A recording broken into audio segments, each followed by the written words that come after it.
Have you ever heard phrases like it takes money to make money, the rich get richer, or the more money you have, the more money you make? Well, there's a lot of truth to those sayings. In this video, I want to show you why making the initial sacrifices in your life to save your first 100,000 is such a game changer. That first milestone sets the stage for your net worth to explode to a path of 1 million and beyond. Before we jump into real-life examples you can use, I'd like to show you the power of something that starts to double. Imagine if I offered you two choices.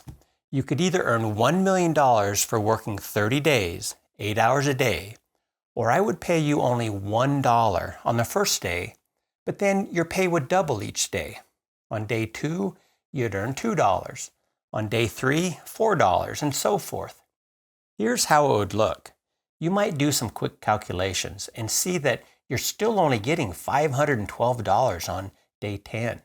And you'd probably be thinking, that $1 million is looking pretty good. But here's where it gets interesting. By day 21, you'd earn over $1 million in just that single day alone. By day 25, you'd make more than $16 million. And on the 30th day, your pay would exceed $500 million. In fact, if you started with just $1 and doubled your pay every day for 30 days, your total earnings for those 30 days would be over $1 billion. Now, this may not be a realistic choice that you'll ever face, but I want to take you behind the scenes and show you how the magic of investing can actually shorten each doubling period through the power of compounding. This is why Einstein famously called compounded interest the eighth wonder of the world. I'd like to take a quick moment here and say I'd sure appreciate it if you hit the like button and leave some questions or comments below. It really does help, and I do try and respond to every comment. Now, to accumulate a healthy net worth and achieve financial freedom, you must find a way to save and invest part of your income. You need to put some of your own money to work so it can go out and make you more money. In a way, it's kind of like what a farmer does.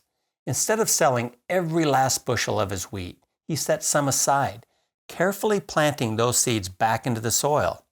He knows that every kernel of wheat can grow and produce a head with around 20 more kernels. So each seed saved back and planted multiplies into even more seeds. And this is how wealth works once you hit that 100K. Just like a farmer who invests some of his harvest, when you reach that initial milestone and continue to invest, the magic of compounding and scaling really kicks in. Your investments, just like those seeds, begin to grow exponentially, creating a snowball effect. Each dollar has the power to produce more, and over time the returns can transform into substantial wealth. Now, let's take a look at some actual examples. According to the Bureau of Labor Statistics, the median income in the U.S. right now is close to about $60,000. If someone saves 15% of their income to invest in their financial security, that would be about $9,000 per year or $750 per month. The S&P 500 has averaged around a 10% rate of return over the past 30 years, and over 11% over the past 40 years. And you can invest in it using low-cost index funds while avoiding any unnecessary fees. But being a little more conservative, let's use an 8% rate of return. If you invested that $750 each month, it would take about 8 years for it to grow into just shy of $100,000. But once you hit that mark, things are going to really get much easier for you. Because if you keep investing the $750 per month, it only takes 5 more years to surpass $200,000. And that first $100,000 took 8 years, but the second only took 5 years. And it keeps getting better because the next $100,000 happens in just 3.5 years. The first $100,000 took 8 years. The second took 5 years. The third, 3.5. The fourth $100,000 only takes 2.8 years. The fifth, only 2.3 years. By this point, 21.6 years have passed and you've reached $500,000, just saving 15 cents of every dollar you made. Then, in just 7.8 years, making it a total of 29.4 years, you'd hit the $1 million mark. Think about that. It took 8 years for you to reach the $100,000 mark, but less than 8 years for your wealth to jump from $500,000 all the way up to $1 million. This is why investing can feel discouraging at first, because in the beginning, you're doing most of the heavy lifting. For example, after the first 2 years of investing $750 a month, you'd save about $18,000 and your total profit would only be $1,521. During the first 8 years to accumulate $100,000, $72,000 of that would have to come from your own contributions, meaning that you did 72% of the work. But once your investments grow, the tables turn. When your portfolio jumped from $500,000 to $1 million, you'd be contributing only 14% of that total. And that other 86%, that's your money working for you. Now, jumping from 1 million all the way up to 1.5 million would only take 4.8 years. And guess what? During that $500,000 increase, you'd contribute less than 9%. And the other 91% would purely just be your money working for you. Of course, this is exactly why it's important to start early as possible and stick with it. We need time for the compounding to take hold and gradually ease the burden of doing all the heavy lifting ourselves. But there's another silver lining here in these examples we just went through.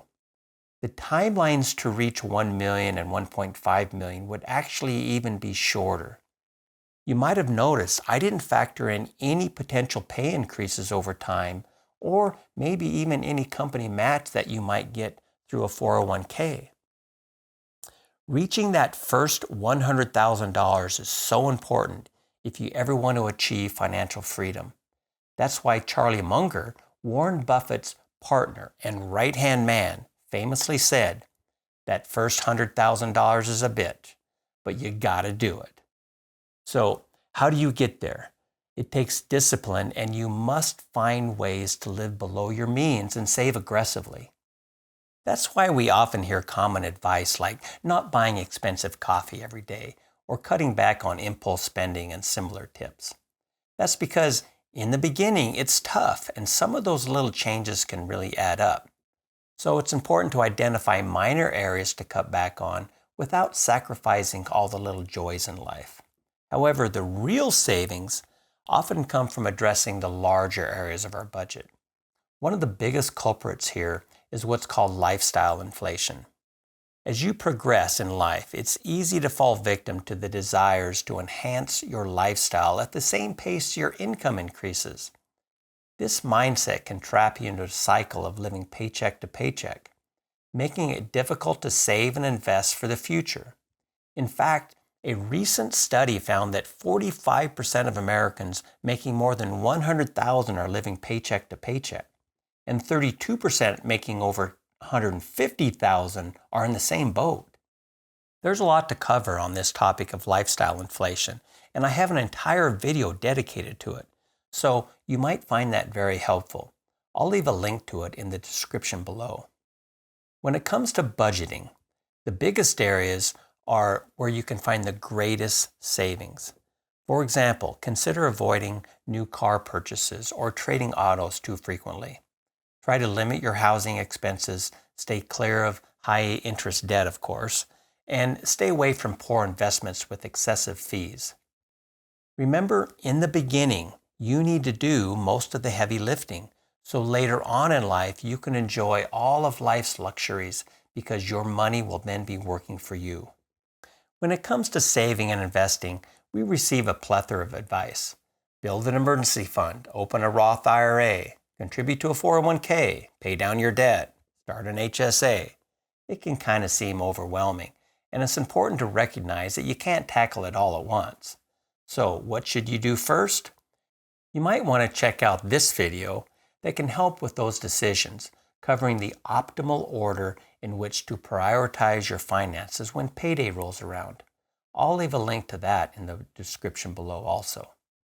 If you can control your lifestyle inflation and follow the optimal strategy each time payday rolls around, you can cut down that timeline to your first $100,000. After that, much of the heavy lifting is done, and your wealth will start to increase at an accelerated pace. When you reach your net worth goals, it won't just be about arriving at that destination. The real satisfaction comes from knowing you did what was necessary to achieve it. Just like that farmer saving some of his seeds to plant, knowing that they will grow into more, we need to save and invest a portion of our income and tackle the early heavy lifting. The first part is tough and it's slow, but stay committed and you'll be glad you did it. Thanks for watching. Please hit the like button and leave some comments below.